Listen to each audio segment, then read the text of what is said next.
Good morning. My name is Dale Dexheimer, and today is Friday, August the 25th, 2014.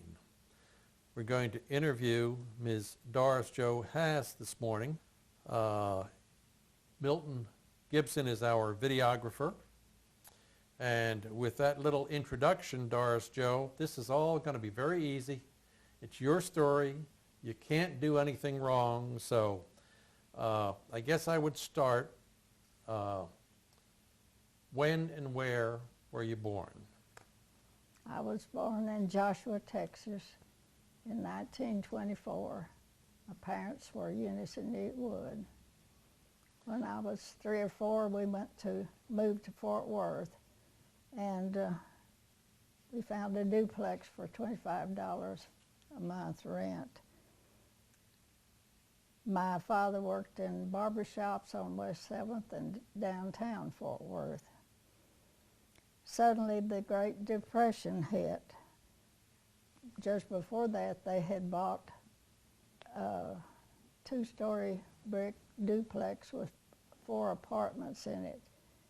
And then the bank repossessed this loan, and we decided to move to Burleson.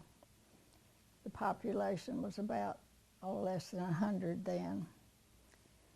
This was 1930, and the trip to Burleson to look at a house was my first impression of Burleson. My father pulled into a parking space across from Wilson's Hardware, which is now Babe's Chicken Place. We saw an older man with a gray beard walking down the sidewalk, and my father said, "There's Uncle George," and got out of the car to talk to him. Years later, while working on family genealogy, I found out that this man was George Bransom Sr.'s father, and also he was a brother to my father's grandfather. Many families in this area are kin to the Bransom family. So we moved to Burleson in an old 4-room building, and they made it into a barber shop, a beauty shop, and our home.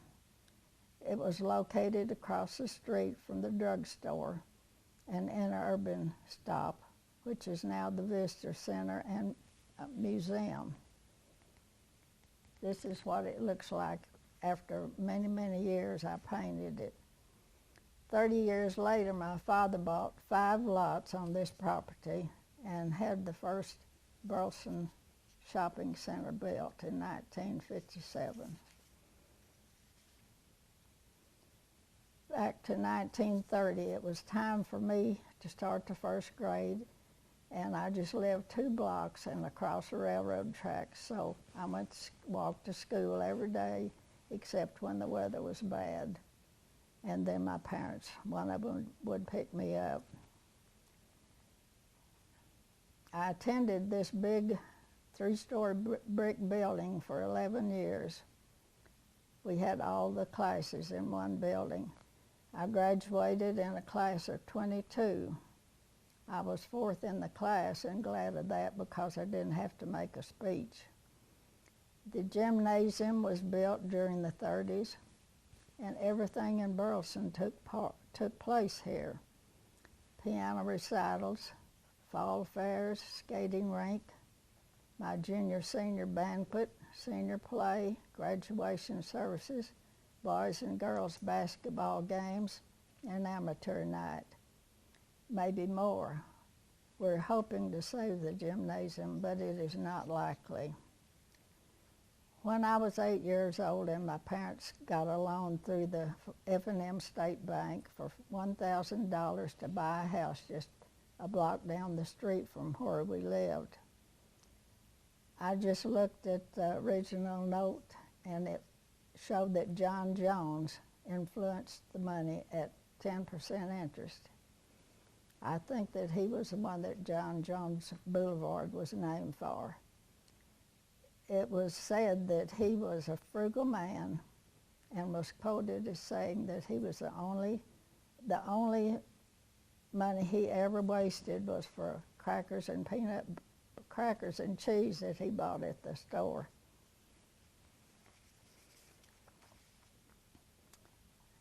In the summer, a tabernacle was located just outside, next door to the interurban stop building. My father and I joined the Methodist Church in one of the services in 1934. Mother had joined 2 years before. We were baptized on Sunday morning in the Methodist Church with several others. After Frank Haas and I married, we sang in the choir. I played the piano for 10 years and played the organ when the regular organist was absent, and also played for weddings and funerals. That led to teaching piano in my home for 17 years. Back to when I was a teenager, I played first base on the softball team. We weren't school sponsored, but we just played on the school ground after school was over every day. One afternoon we were playing a team sponsored by a beer company. And I don't know why, but we were playing on the lot next to and owned by the Methodist Church. Then up walked George Bransom Sr. He stopped the game and told us that we could not play ball on the church property with a team sponsored by a beer company. So we moved to the school ground and finished the game. Mr. Bransom was the one that had everyone called to settle problems. I can't read it.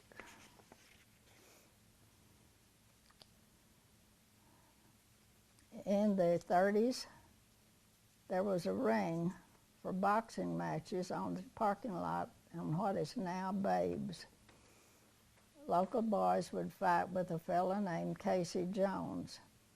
I remember his knocking out a Burleson boy, and his upset sister came through the crowd to see about him.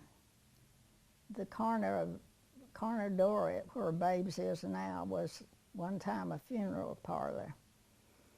Next door was a place where bodies were viewed. I went there a few times. Toby's Tent Show was there every summer for a few days in the 30s. Plays were presented there with actors. Sometime after the play, volunteers were invited to come to the stage to be hypnotized. They would then say foolish things as they were told to do. I don't think that this happened many times. Also in the 30s, I remember sitting on the ground in front of the Big Four store and the railroad tracks. They had those movies for several years in different places of town. Later in the Dixie Theater was opened. That was our entertainment during the war. I saw Gone with the Wind there and several other movies. I forgot to mention the medicine shows that came here for a few times. No indoor seating. People just stood outside while there was some kind of entertainment. And then they tried to sell a bottle of medicine that would cure anything, $1 per bottle. I usually didn't attend these. One more thing I'll mention is 100 years ago, my grandfather and his family would come to Burleson on Saturday. There would be games such as 3-legged sack races. 2 men would put a leg in each sack, and as the others did the same, they would start to run. The winner would get a sack of groceries. Needless to say, I did not attend these. Our class graduated in 1941, just in time for Pearl Harbor. Most of the boys were being drafted, and Frank had been called up, and we had talked about getting married. Both of our mothers had said they were going to Amarillo, Texas the next weekend. Both of our fathers were working in Army construction there. Several men from Burleson were doing that, so we decided to go also. We were in a doctor's office where Frank had to get a blood test in order to get married. The doctor asked us if we'd like for him to call a preacher to marry us, and we said we would like that. So we were married by a Baptist preacher with our mothers present and the doctor and his nurses witnesses. I can remember only one marriage taking place in Burleson during the war. Frank was fortunate that he was able to train for 2 years with the 80th Division of Patton's Army. Then he crossed the Atlantic Ocean on the Queen Mary with 15,000 or more soldiers. In a few weeks, they landed at Utah Beach and were in battles for several months with severe casualties. Then May 1945, the war in Europe was over. A letter that I had written to Frank was returned with furlough in Burleson written on the envelope. This was a happy day to know that he was coming home to the little house that I had built next door to the house that I grew up in. We had no car or telephone, but things got better as soon as he started work in GI training in the optical field. His health was not very good for several years, but his hobby was working in the yard and owning horses. After working for 33 years with Luck Optical, he died of cancer in 1979. He is still missed by me, his 3 sons, Gary, Michael, David Haas, and daughter Diane Regent, and their spouses, Linda, Connie, and Greg. 9 grandchildren and 9 great-grandchildren all call me Mama Joe. Now, see? That's very awful. good. That's awful. I could barely see this, and I was shaking. People are not worried that you couldn't see it, Doris Joe. They heard it. You've told the story. You're I'm well still prepared. shaking. Everything's great. Now, let me go back and we'll start about where you did, since you were good enough to prepare this all. And I'm going to ask you a few questions here. Are we still? Yeah. Yes, ma'am. Yeah, we're going yet. Yep. You were born in Joshua. Were both your folks, I guess, were from Johnson County? Did they both Yes. grow up here? They were born on farms adjoining, and when my mother was born, they said her father climbed over the fence and went to tell the Wood family that he had a little girl, Uh-huh. just outside of Burleson. Were you an only child, Doris Yes. Joe? Yes, you were. Okay. Okay. For whatever reason, you moved to Fort Worth. Dad had a duplex for $25 a month. When you came to Burleson, you said there were less than 100 people. Less than Probably. 1,000. Did I say 100? Well, you said 1,000. even if it was less than 1,000. Burleson was pretty much what we know as Old Town today. Mm. And Ellison was the main street in town. Yes, Was Ellison Street paved? yes. It was paved. It was blacktop. Mhm. Okay. Uncle George, he was really an uncle to your dad? Well, that's Or what was he he was called just him. called? That's what he called him, and he always called George Sr. Everybody did in the family called him Little George Okay. because his father was named George Washington Branson. And Okay. his brother was Francis Marion Branson, who was my father's grandfather. I think the names are interesting. George Washington and Francis Marion, the Swamp Fox. Yeah. Yeah, okay. The little house in the picture, I should have brought my glasses. 4 rooms, and at one time, Mom and Dad had a beauty shop and a barber shop. Well, we took all the space at first, and then my father and his brother opened up a barber shop on the one side next to the Wilson Street. And my mother opened a little beauty shop in our living room. All the rooms were pretty big, so we had enough room. Which street was that house on, Doris Joe? The corner of Ellison and Wilson. Corner of Ellison, across from Right. JJ's, where JJ's is today. No, it was across from the museum. It was downtown. So it would have been where The shopping Nashville center. is? The shop. Oh, where the shopping center is, okay. It was on that corner right there. Would have been in the parking lot today. Yeah. Okay. That house did not have indoor plumbing? No. Oh, I didn't see it in the picture, but there was an outhouse. I left that part out. Okay. Everybody in town they said that our house was the first. It was built in 1916, the first in town with a bathroom. And that's the house that is currently JJ's Oyster Bar? No, that was this one. Oh, that house was the first to have a bathroom? Oh, no, okay, yeah, okay, yeah, it was, Okay. Yeah. And there was a black man that had a cart, and he went down all the alleys and cleaned out the toilets. And we called him Negro Charlie.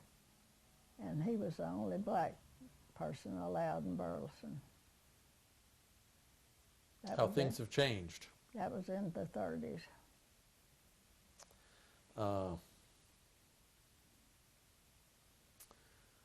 Let's see here.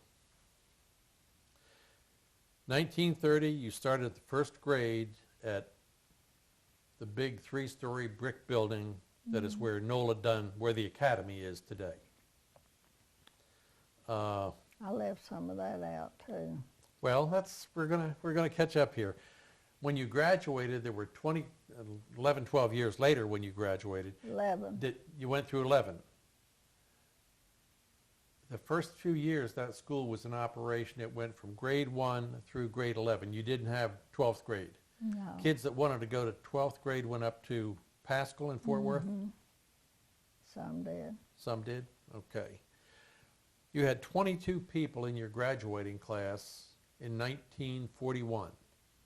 You graduated in like May of 41, and then the war started in December. Of the 22 in that graduating class, how many could you name today, Dorris Joe? Well, I could probably name a whole lot of them. Do you see any of them anymore? Is there anybody that we would know? Trying to think. I think most of them probably have gone. We've had our 70th anniversary. And I can't think of anybody right now. Lloyd Norris was in our class. Okay. Narcissus, there were 3 of those boys? Yes. Okay. If we go back to when you were in first grade, school was 3 stories, had steps, no elevator. No. Uh, was the first grade all in one room? You stayed in the same room all day, Doris Joe? Yes, the first grade was on the, went up the steps outside, and it was on the floor where the principal's office was, and we stayed there all day. Then in the second grade, we went to the basement. Also, they finished the basement. We went to the third, the fourth, the fifth, and sixth in the basement.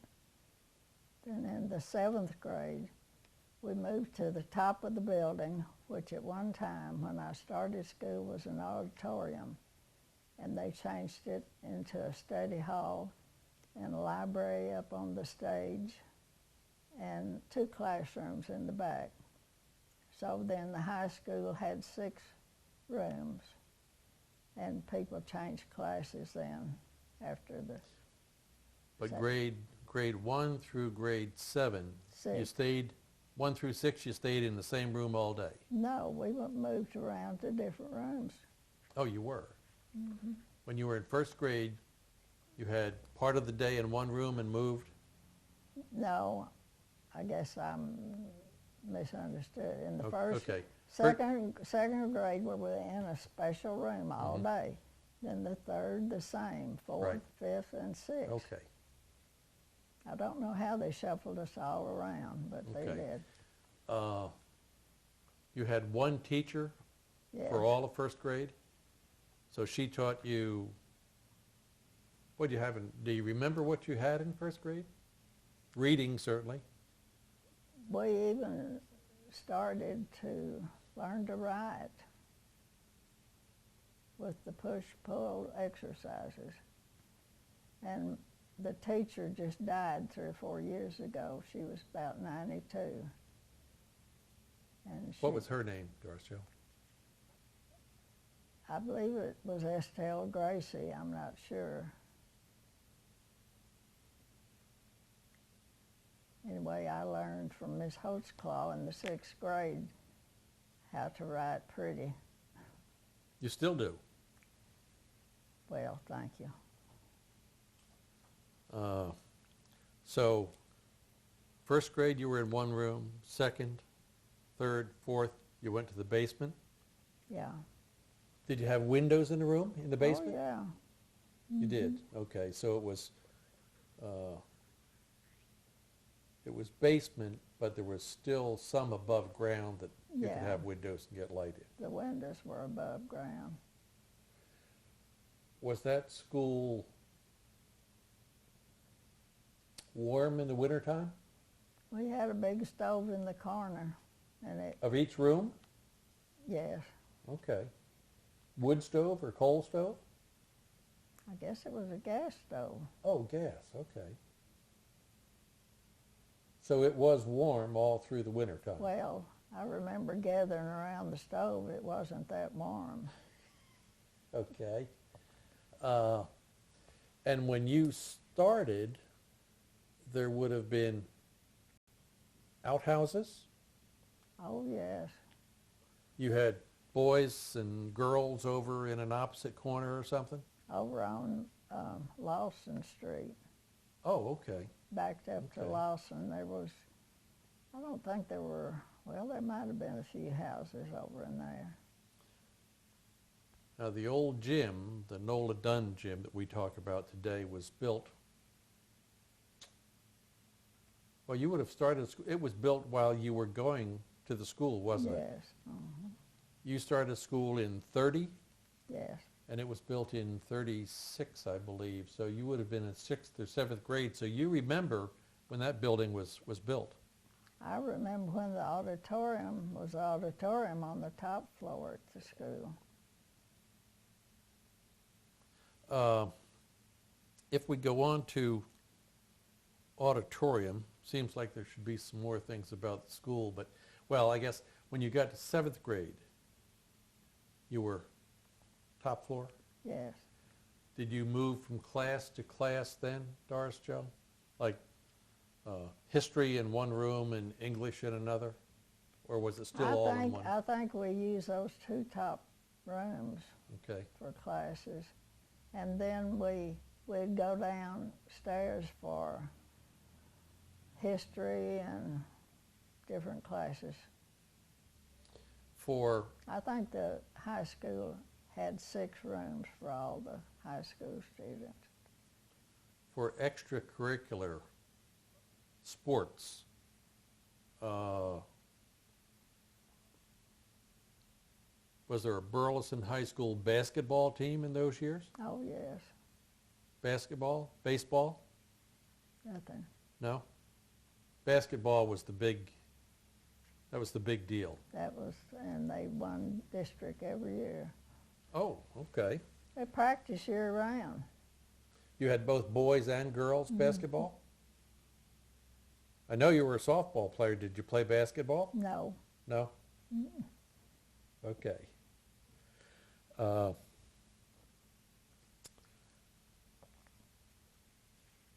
We go on to, let's see here, you said fourth in your class, but didn't have to make a speech, which made you happy. Yeah, that was, I didn't try really. They built the gym, and everything took place there. Piano recitals, the fall fairs, had a skating rink, junior, senior banquet, senior play, graduation services, basketball games.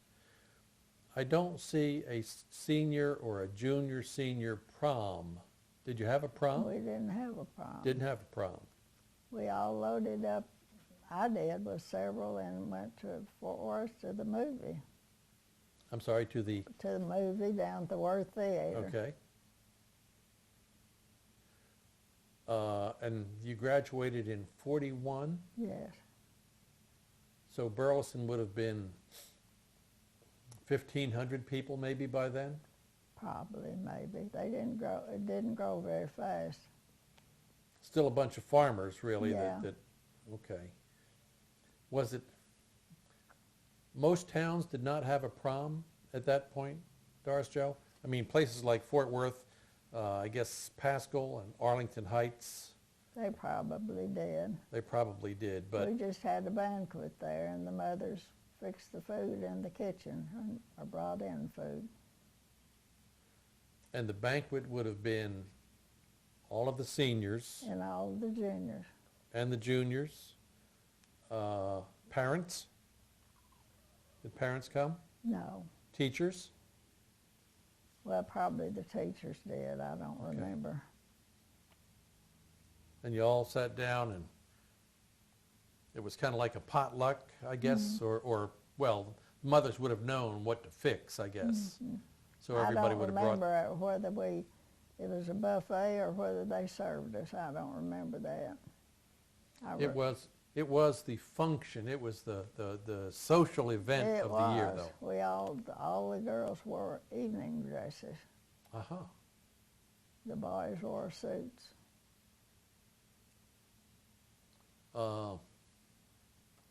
In the gymnasium, every week we had what we called chapel.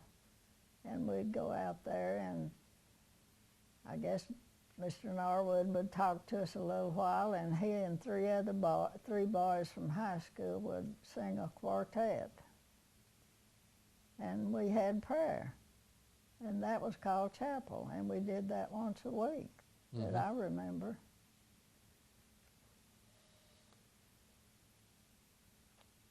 To me, Doris Joe, that's one of the reasons that we do this. I had never heard that you did chapel. And that would have been all through, what, from like 7th grade on, or did the whole school go over there? The whole school did. First graders through 12th graders. You know, I'm not sure about that. We sat on, I don't know if we sat on the bleachers out there or not. I really don't remember. I just remember going. But it was,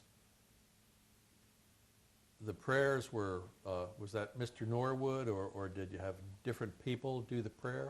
I just don't know. I just Okay. remember they Okay. always did a song that was kind of funny, and everybody enjoyed it. Good.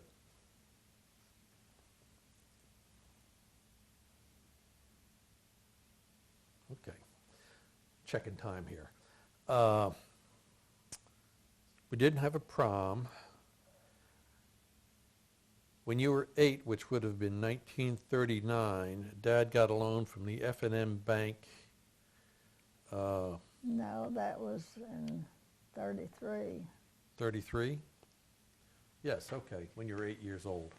See, I'm making a little younger, Doris Joe. Well, I might have been. I remember I have a page from a diary that my aunt wrote. She said I went to Burleson today to see Eunice's new home. I said it's really nice. See, they came in from the country and they thought they were in town. So it was 33. Now, that was the house that JJ's is in? Yes. Okay.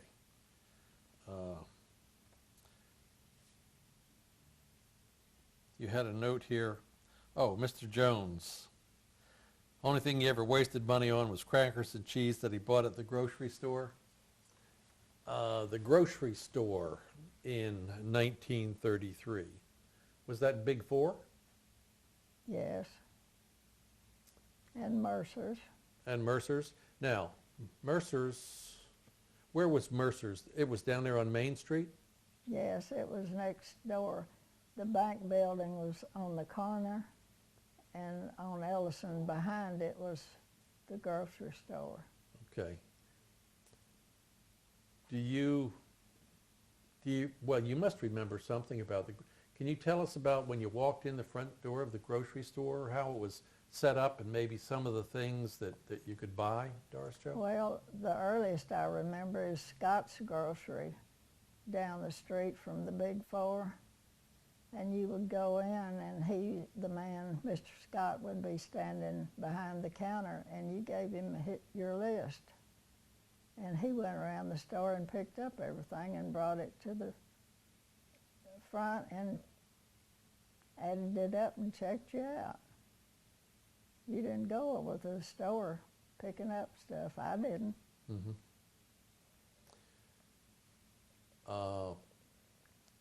When it came time to pay, did they normally work on credit, or was he pretty much a cash and carry, or? Well, we always paid cash. It was all cash? Okay. I Okay. don't know if it's all, but we always did.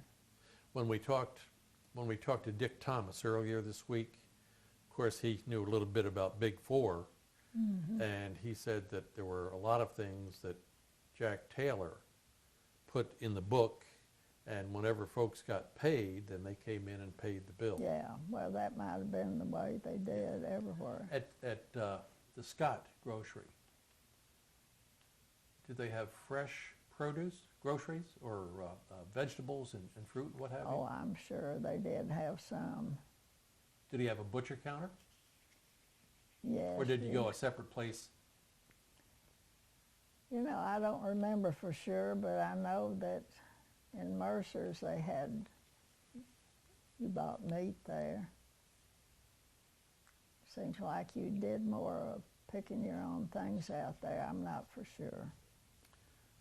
Would Mercer's have been a little later? You went to Scott's just as a little girl, and as you got older, the family went to I went Mercer's. to Scott's after I married, and then later I went to Mercer's. Okay. And Mercer's were the first renters in the shopping center when Daddy built it. I know Michelle Griffith has a lot of stories about Mercer's. I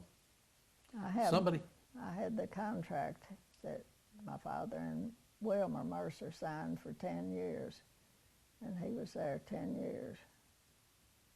That was Michelle's father. Okay. Somebody told us, I don't remember where, Doris Joe, but talked about you got fresh chickens. You went down the street to some lady's house and she went out back and you picked out your chicken. She cut its head off and cleaned it and all of that. You remember any of that? No? I remember my mother and Dad wringing a chicken's neck. Maybe we didn't buy chicken at the store. We had Okay. chickens for a while there, and that's what we ate. Okay. I never did do that. I couldn't do that. The house at JJ's was the first with a bathroom. Let's see here. Part that you missed there on your notes, Doris Joe, in the house that JJ's Oyster Bar is in currently. They had You moved in. renters. Mom and Dad and you, and then you let 2 rooms, Yes. and you let the rooms to, who were the renters? Roy and Faye Mercer were the first. They were newlyweds, and they rented our living room Okay. and turned it into a bedroom. And then there was French doors between the living room and the dining room. And then the teacher from high school was Miss Lois Pruden, and she rented a room. So we shared a bath, all of us, bathroom. Did they take their meals with you folks? You know, I've wondered about where they ate. They didn't eat there. Uh-huh. So they would have either gone to family or friends in town, or maybe to a local cafe. Mm-hmm. Okay.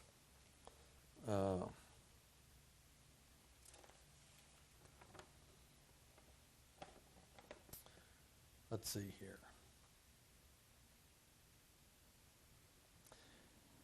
When you were a teenager, you played softball. First baseman, Yes. heavy hitter. Oh, I was pretty good, I guess. I were did pretty first good? base better. Okay. Where did you play, Doris Joe? In town? What field? You play on down there at Nola Dunn somewhere? Yes, or- it was where Nola Dunn is now. Okay.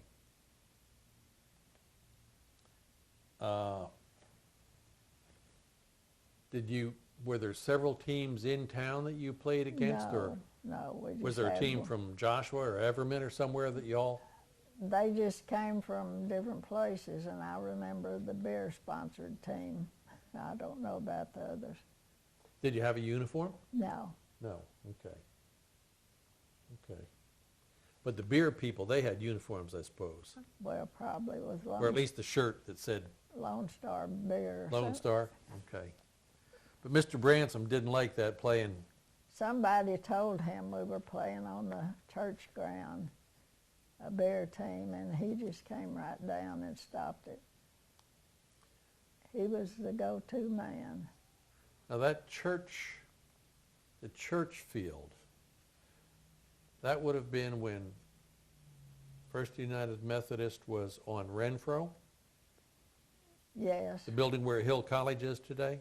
yes, but the entrance was on Dobson Street. Okay. Entrance was on Dobson. So the ball field, where was the ball field, Doris Joe? It was to the west of the building, right there on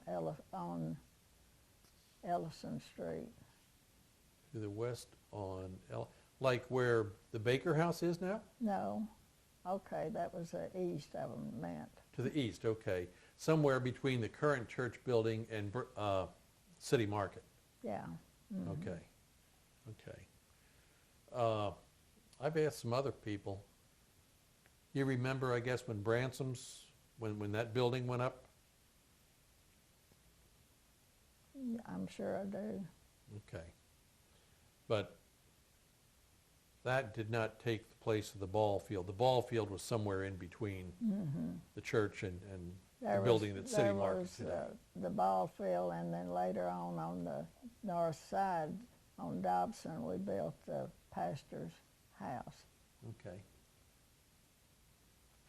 On Dobson on the north side. Is that house still there? No, Okay. that's where TWC is now. Yeah, okay.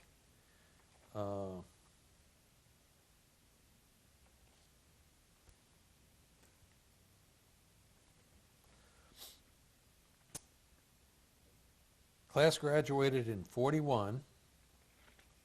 Most boys were drafted, etc. Your dad and Frank's dad were both working in Amarillo on a construction job for the government. Had your dad worked construction before? No. What did he do during the Depression, Doris Joe? Well, he was a barber for many years. Okay. And that's pretty much what he did through the Depression, and your mom was a hairdresser? Okay.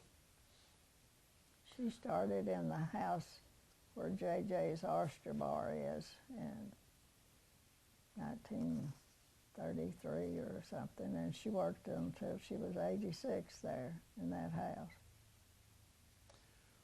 Your dad was working in Amarillo, and your mom and Frank's mom decided they would go see their husbands. Did you ride along with your mom to go up there? You know, I don't even remember. Well, I just wondered how... I think I did. I'm not sure. I was wondering how everybody got to Amarillo. Y'all didn't take the train. You did drive. We drove. And that would have been a long drive in 1940 yeah. or 41. Yeah, it took probably, I don't know, maybe 8 hours. I'm not sure. It was a long way. Your husband, Frank, you went to school with him Yes. through all 12 grades? No, I guess we met in the maybe 8th or 9th grade. 8th or 9th? But by the time you got to be a senior, you two had decided that, or at least you talked about getting married. Yeah. And when you went to Amarillo, since you were taking the blood test, you must have pretty much decided, yes, you were going to get married. Well, we didn't know what we were going to do. You know, in wartime, you don't know. Yeah. So I guess we decided after we got there. Maybe the mothers went along with it, told us what to do next. I don't know. So at your wedding, we have bride and groom, we have 2 mothers, we got the preacher. And Anybody else? well, the doctor and his nurse were witnesses. Okay. You've got all those names on that certificate somewhere. I used to remember the names. I think the pastor was named Vineyard or something like that. Okay.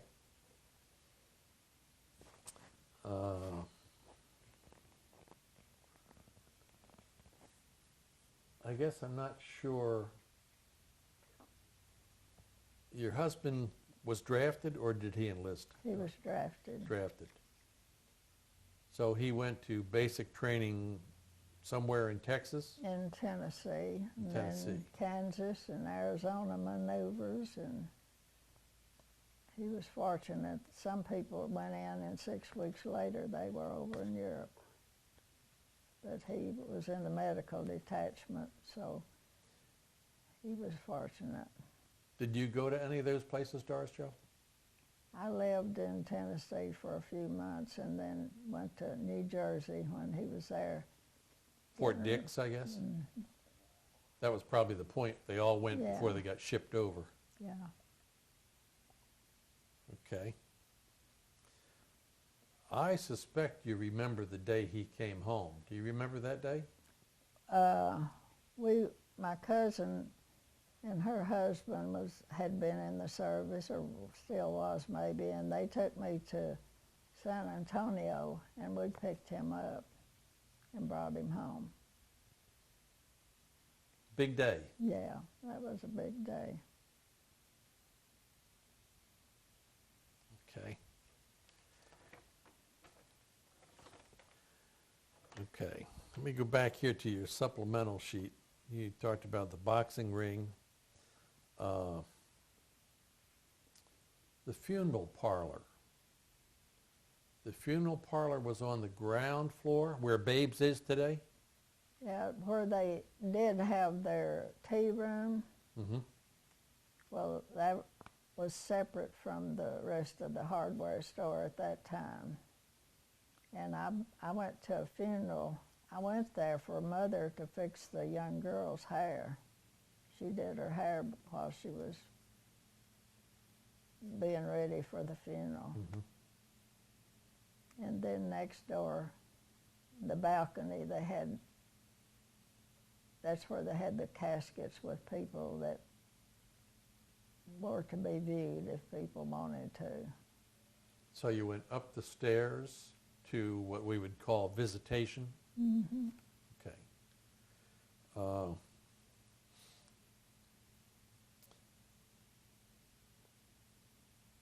I remember sitting on the ground in front of the big four by the railroad tracks watching the movies. Mm-hmm. How did they set that up, Doris Joe? They just had a big screen up there, and when the train would come by, well, we wouldn't hear the show.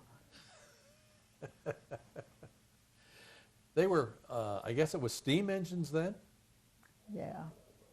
So it was, not only was it loud, but it was dirty too, I Yeah. guess. That was the thing to do during the war. We'd go down and watch the train come through at night.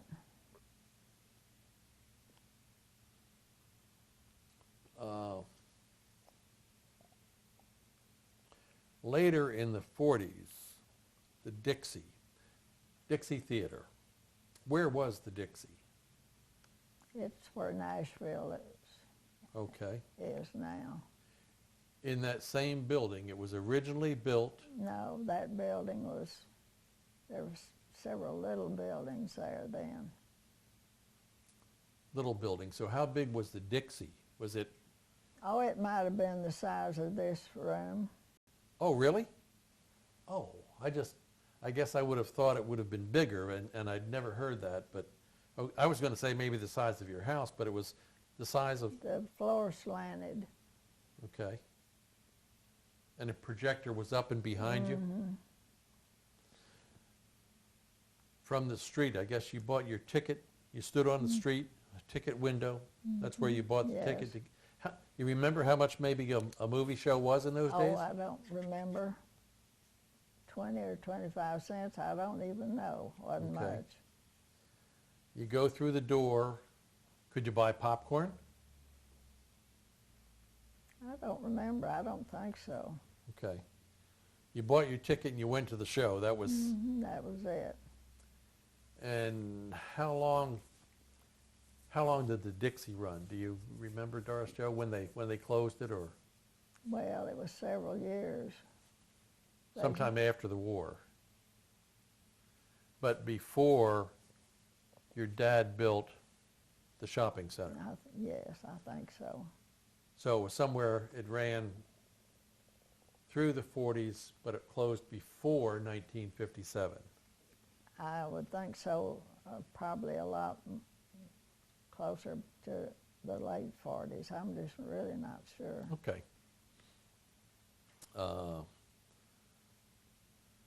Talked about the medicine show. The medicine was $1 a bottle. Do you know anybody that ever took the medicine? I saw some people buying a bottle. I don't know. I thought most of that medicine was maybe had a little alcohol in Well, it. it probably did. Made them feel better, I guess. Okay. Your last note here, or the last note I have, Doris Joe. 100 years ago, your grandfather and his family would come to Burleson on Saturday. So they lived in the country 100 years ago, 1900, say. They lived where the city has their dog pound and all that out there. Okay. They lived right past that then. They lived beyond that. So when they came to town, they came in a horse and buggy. Probably. I'm sure. Okay. Or a And really, wagon. when we talked to the Taylor sisters, their place was even farther up the railroad track, up the inner urban line from where your grandfather lived. There was a stop for the interurban close to their house, Okay. and my mother and her sister came to Burleson to school for a short time when they were little teenagers, I guess, 12 or 14 or something. And rode the interurban from Joshua? You know, I left out a lot of stuff, didn't I? No, we're just going over some things. Mom and Dad grew up. They lived at Prairie Springs is the Okay. name of the stop, and it's about 2 or 3 miles from Burleson. But it was Prairie Springs was in the country then. Mm-hmm. Yeah. Okay.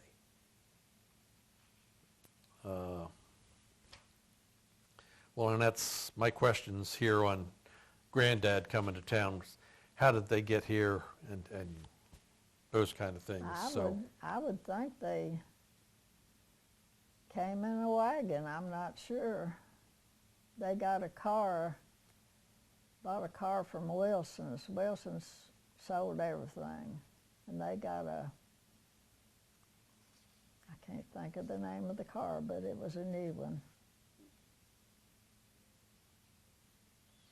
Well, you've certainly seen a lot of change since you first came to Really town in have. 1930. Really have. Yeah. What do you think about the town today? Well, I love Burleson, but I don't like the traffic. Mm-hmm. But I guess it'll just get worse, won't it? Well, that's probably a good statement. Yes, ma'am. Maybe the new road, Chisholm Trail Road, will take some of the traffic off. Well, I guess we'll see about that one.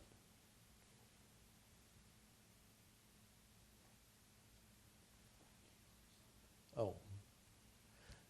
Yes, thank you.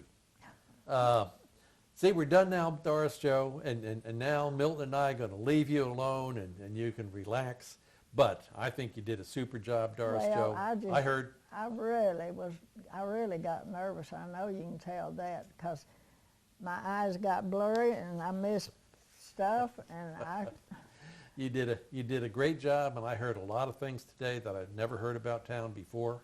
well, I didn't want to talk about, I could have told you a lot more and a lot of it was scandalous, but I wasn't going to do that.